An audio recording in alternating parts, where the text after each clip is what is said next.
ওম পরমাত্মনে নমঃ। শুনছেন শ্রী শ্রী রামকৃষ্ণ কথামৃত, দশম পরিচ্ছেদ। ব্রাহ্ম সমাজ ও বেদ উল্লিখিত দেবতা গুরুগিরি নিজ বুদ্ধি। অমৃত কেশবের বড় ছেলে দয়ানন্দ সরস্বতী। ঠাকুর শ্রীরামকৃষ্ণ কিছু মিষ্টি মুখ করিয়া যাইবেন, কেশবের বড় ছেলেটি কাছে আসিয়া বসিয়াছেন। অমৃত বলিলেন, এইটি বড় ছেলে, আপনি আশীর্বাদ করুন। ও কি, মাথায় হাত দিয়ে আশীর্বাদ করুন? ঠাকুর রামকৃষ্ণ বলিলেন, আমার আশীর্বাদ করতে নাই। এই বলিয়া সহাস্যে ছেলেটির গায়ে হাত বুলাইতে লাগিলেন। অমৃত সহাস্যে, আচ্ছা, তবে গায়ে খুব হাত বুলান। সকলের হাস্য। ঠাকুর অমৃতাদি ব্রহ্মভক্ত সঙ্গে কেশবের সঙ্গে কথা কহিতেছেন। শ্রীরামকৃষ্ণ অমৃতের প্রতি, প্রভৃতির প্রতি অসুখ ভালো হোক, এইসব কথা আমি বলতে চাই না। ও ক্ষমতা আমি মার কাছে চাইও না। আমি মাকে শুধু বলি, মা, আমাকে শ্রদ্ধা ভক্তি দাও। ইনি কি কম লোক গা? যারা টাকা চায় তারাও মানে, আবার সাধুতেও মানে। দয়ানন্দকে দেখেছিলাম, তখন বাগানে ছিল। কেশব সেন করে ঘর বাহির করছে। কখন কেশব আসবে? সেদিন বুঝি কেশবের যাবার কথা ছিল। দয়ানন্দ বাংলা ভাষাকে বলতো গোড়াগু ভাষা। ইনি বুঝি হোম আর দেবতা মানতেন না, তাই বলেছিলেন, ঈশ্বর এত জিনিস করেছেন আর দেবতা করতে পারেন না। ঠাকুর কেশবের শিষ্যদের কাছে কেশবের সুখ্যাতি করিতেছেন। শ্রীরামকৃষ্ণ কেশব হীনবুদ্ধি নয়। ইনি অনেককে বলেছেন, যা যা সন্দেহ যেখানে গিয়ে জিজ্ঞাসা করবে।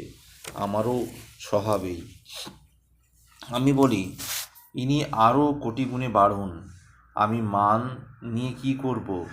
ইনি বড় লোক, টাকা যারা চায় তারাও মানে, আবার সাধুতেও মানে। ঠাকুর কিছু মিষ্টিমুখ করিয়া এইবার গাড়িতে উঠিবেন। ব্রাহ্মভক্তেরা সঙ্গে আসিয়া তুলিয়া দিতেছেন। সিঁড়ি দিয়া নামিবার সময় ঠাকুর দেখিলেন নিচে আলো নাই। তখন অমৃতাদি ভক্তদের বলিলেন, এইসব জায়গায় ভালো করে আলো দিতে, আলো না দিলে দারিদ্র হয়, এরকম যেন না আর হয়। ঠাকুর দু একটি ভক্ত সঙ্গে সেই রাত্রে কালীবাড়ি যাত্রা করিলেন। একাদশ পরিচ্ছেদ। শ্রীযুক্ত জয়গোপাল সেনের বাড়িতে শুভাগমন। ইংরেজি 28 নভেম্বর 1383 খ্রিস্টাব্দ।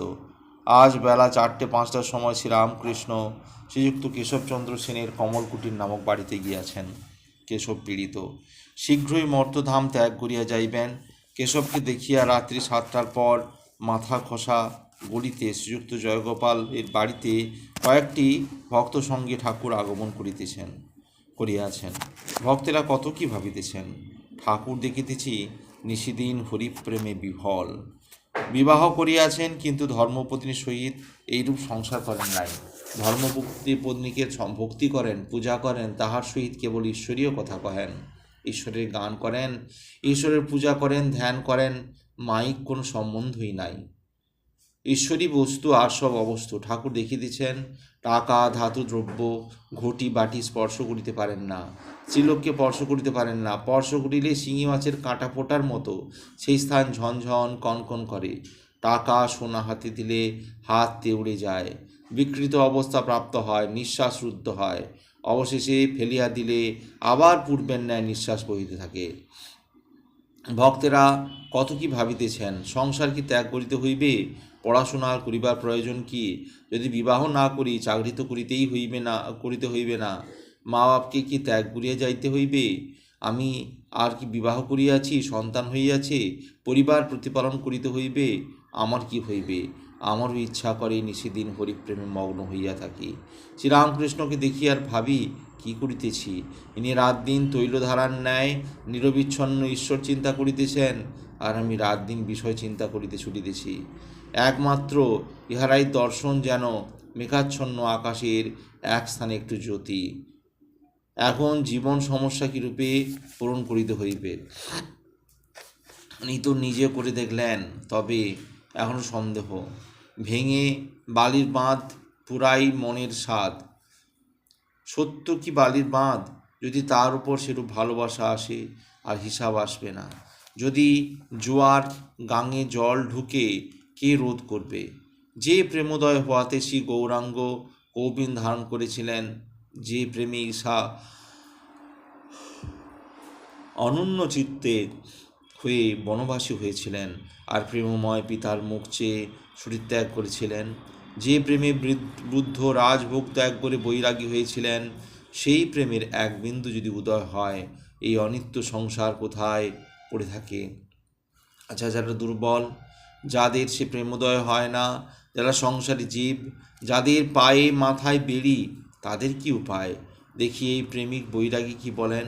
ভক্তেরা এই রূপ চিন্তা করিতেছেন। ঠাকুর জয়গোপালের বৈঠকখানায় ভক্ত সঙ্গে উপবিষ্ট, সম্মুখে জয়গোপাল, তাহার আত্মীয়রা ও প্রতিবেশীগণ। একজন প্রতিবেশী বিচার করিবেন বলিয়া প্রস্তুত ছিলেন। তিনি অগ্রণী হইয়া কথারম্ভ করিলেন। জয়গোপালের ভ্রাতা বৈকুণ্ঠও আছেন, বৃদ্ধাশ্রম ও শ্রীরামকৃষ্ণ। বৈকুণ্ঠ: আমরা সংসারী লোক, আমাদের কিছু বলুন। শ্রীরামকৃষ্ণ তাকে জেনে এক হাত ঈশ্বরের পাদপদ্মে রেখে আর এক হাতে সংসারের কার্য করো। বৈকুণ্ঠ: মহাশয়, সংসার কি মিথ্যা? রামকৃষ্ণ: যতক্ষণ তাকে না জানা যায় ততক্ষণ মিথ্যা। তখন তাকে ভুলে মানুষ আমার করে, প্রায় বন্ধ হয়ে কামিনী কাঞ্চনে মুগ্ধ হয়ে আরও ডোবে মায়াতে। এমনই মানুষ অজ্ঞান হয় যে পালাবার পথ থাকলেও পালাতে পারে না। একটি গান আছে: এমনই মায়া মহামায়ার মায়া রেখেছে যে কুহক করে, ব্রহ্মা বিষ্ণু অচৈতন্য জীবে কে জানিতে পারে। বিল করে ঘূর্ণিপাতে মিন প্রবেশ করে তাতে, গতায়তের পদ আছে তবু মিন পলাতে নারে। গুটি পোকার গুটি করে পালালেও পালাতে পারে, মহামায়ায় বন্ধ গুটি আপনার নালে আপনি মরে।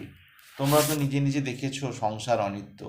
এই দেখো না কেন, কত লোক এলো গেল, কত জন্মালো, কত দেহত্যাগ করলো। সংসার এই আছে এই নাই, অনিত্য। যাদের এত আমার করছো, চোখ বুঝলেই নাই, কেউ নাই। তবু নাতির জন্য কাশি যাওয়া হয় না। আমার হারুর কি হবে? গতায়তের পদ আছে তবু মিন পলাতে নারে।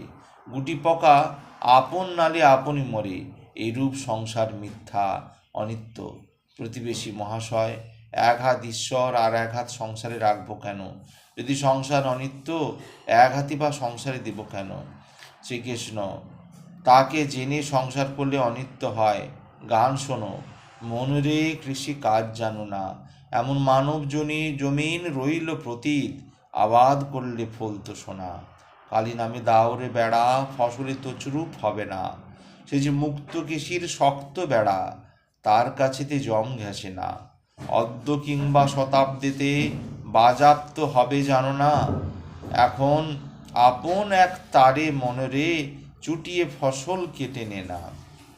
গুরুদত্ত বীজ রোপণ করে ভক্তি বেরি তাই সেঁচে দে না। একা যদি না পারিস মন, রামপ্রসাদকে সঙ্গে নে না।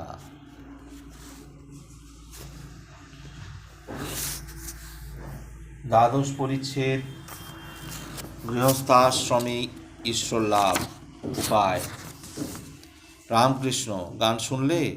কালী নামে দাওরে বেড়া, ফসলে তছরূপ হবে না। ঈশ্বরে শরণাগত হও, সব পাবে। সে যে মুক্ত কৃষির শক্ত বেড়া, তার কাছেতে জম ঘেঁষে না। শক্ত বেড়া, তাকে যদি লাভ করতে পারো, সংসার অসার বলে বোধ হবে। যে তাকে জেনেছে সে দেখে যে জীবজগৎ সে তিনিই হয়েছেন। ছেলেদের খাওয়াবে যেন গোপালকে খাওয়াচ্ছ, পিতা মাতাকে ঈশ্বরী দেখবে ও সেবা করবে। তাকে জেনে সংসার করলে বিবাহিত স্ত্রীর সঙ্গে প্রায় ঐহিক সম্পর্ক থাকে না। দুজনেই ভক্ত, কেবল ঈশ্বরের কথা কয়, ঈশ্বরের প্রসঙ্গ লয়ে থাকে, ভক্তের সেবা করে। সর্বভূতে তিনি আছেন, তার সেবা দুজনে করে। প্রতিবেশী মহাশয়, এরূপ স্ত্রী পুরুষ তো দেখা যায় না।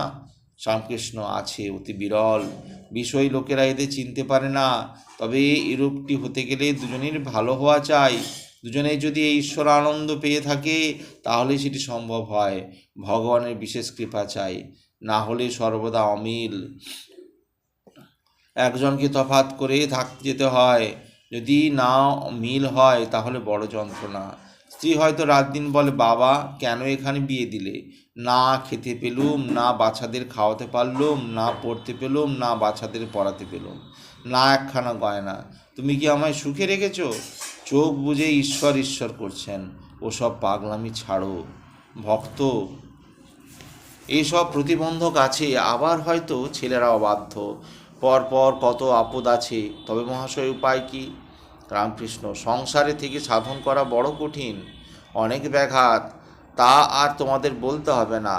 রোগ শোক দারিদ্র, আবার স্ত্রীর সঙ্গে মিল নাই, ছেলে অবাধ্য মূর্খ গোয়ার। তবে উপায় আছে, মাঝে মাঝে নির্জনে গিয়ে তাকে প্রার্থনা করতে হয়, তাকে লাভ করবার জন্য চেষ্টা করতে হয়। প্রতিবেশী বাড়ি থেকে বেরিয়ে যেতে হবে? রামকৃষ্ণ, একেবারে নয়। যেমন অবসর পাবে কোনো নির্জন স্থানে গিয়ে এক দুদিন থাকবে, যেন কোনো সংসারের সঙ্গে সম্বন্ধ না থাকে, যেন কোনো বিষয় লোকেদের সঙ্গে সাংসারিক বিষয় রয়ে আলাপ না করতে হয়। হয় নির্জনে বাস, নয় সাধুসঙ্গ। প্রতিবেশী সাধু চিনব কেমন করে? রামকৃষ্ণ, যার মন প্রাণ অন্তরাত্মা সকলেই ঈশ্বরে গত হয়েছে তিনিই সাধু। যিনি কামিনী কাঞ্চন ত্যাগী তিনিই সাধু। যিনি সাধু তিনি স্ত্রীলোককে ঐহিক চোখে দেখেন না, সর্বদাই তাদের অন্তরে থাকেন। যদি স্ত্রীলোকের কাছে আসেন, তাকে মাতৃবৎ দেখেন, পূজা করেন। সাধু সর্বদা ঈশ্বর চিন্তা করেন, ঈশ্বরীয় কথা বই কথা কন না, আর সর্বভূতে ঈশ্বর আছেন জেনে তাদের সেবা করেন। মোটামুটি এইগুলি সাধুর লক্ষণ। প্রতিবেশী নির্জনে বরাবর থাকতে হবে। রামকৃষ্ণ, ফুটপাতের গাছ দেখেছ? যতদিন চারা ততদিন চারিদিকে বেড়া দিতে হয়, না হলে গরু ছাগলে খেয়ে যাবে। গাছের গুঁড়ি মোটা হলে আর বেড়ার দরকার নেই, তখন হাতি মেঁধে দিলেও গাছ ভাঙবে না। গুঁড়ি যদি করে নিতে পারো, ভাবনা কি, ভয় কি? বিবেক লাভ করবার চেষ্টা আগে করো।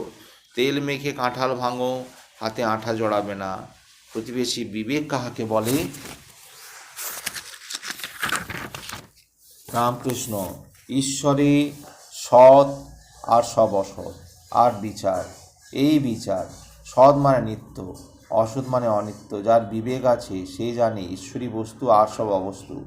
বিবেক উদয় হলে ঈশ্বরকে জানবার ইচ্ছা করো। সৎকে ভালোবাসলে যেমন দেহসুখ লোকমান্য টাকা এইসব ভালোবাসলে ঈশ্বর, তিনি সৎস্বরূপ, তাকে জানতে ইচ্ছা হয় না। অসৎ অসৎ বিচার এলে তবেই ঈশ্বরকে খুঁজতে ইচ্ছা করে। শোনো, একটা গান শোনো। আয় মন বেড়াতে যাবি, কালী কল্প তোর মূলে, রেমন চারি ফল কুড়ায় পাবি। প্রবৃত্তি নিবৃত্তি যায়া তার নিবৃত্তির সঙ্গে লবি, ওরে বিবেক নামে তার বেটা তত্ত্ব কথা তাই শুধাবি। সুধি অশুদ্ধিরে লয়ে দিব্য করে কবে শুবি, যখন 203 পীড়িত হবে তখন শ্যামা মাকে পাবি। অহংকার অবিদ্যা তোর পিতামাতায় তাড়িয়ে দিবি, যদি মোহ গর্তে টেনে লয় ধৈর্য খোঁটা ধরে রবি। ধর্মাধর্ম দুটো অজা তুচ্ছ খোঁটায় বেঁধে ধুবি, যদি না মানে নিষেধ তবে জ্ঞান খড়গে বলি দিবি। প্রথম ভার্যার সন্তানেরে দূর হতে বুঝাইবি, যদি না মানে প্রবোধ জ্ঞান সিন্ধু মাঝে ডুবাইবি। প্রসাদ বলে এমন হলে কালীর কাছে জবাব দিবি, তবে বাপু বাছা পাবে ঠাকুর, মনের মতো মন হবে। মনে নিবৃত্তি এলে তবে বিবেক হয়, বিবেক হলে তত্ত্বকথা মনে ওঠে, তখন মন বেড়াতে যেতে সাধ হয় কালী কল্পতরু মূলে। সেই গাছতলায় গেলে ঈশ্বরের কাছে গেলে চার ফল কুড়িয়ে পাবে, অনায়াসে পাবে, কুড়িয়ে পাবে। ধর্ম অর্থ কাম মুখ্য, তাকে পেলে ধর্ম অর্থ কাম ও সংসারের দরকার নাও হয়, তাও হয় যদি কেউ চায়। প্রতিবেশী, তবে সংসারের মায়া বলে কেন? এই আজকে এই পর্যন্তই। আগামী পর্বে আরও প্রশ্নোত্তর পর্বে আমরা যাব প্রতিবেশীর সঙ্গে শ্রীরামকৃষ্ণের। ওম পরমাত্মনে নমঃ। ভালো লাগলে অবশ্যই চ্যানেলটি সাবস্ক্রাইব করবেন ও পাশে থাকা বেল আইকন অবশ্যই ক্লিক করবেন। ওম পরমাত্মনে নমঃ।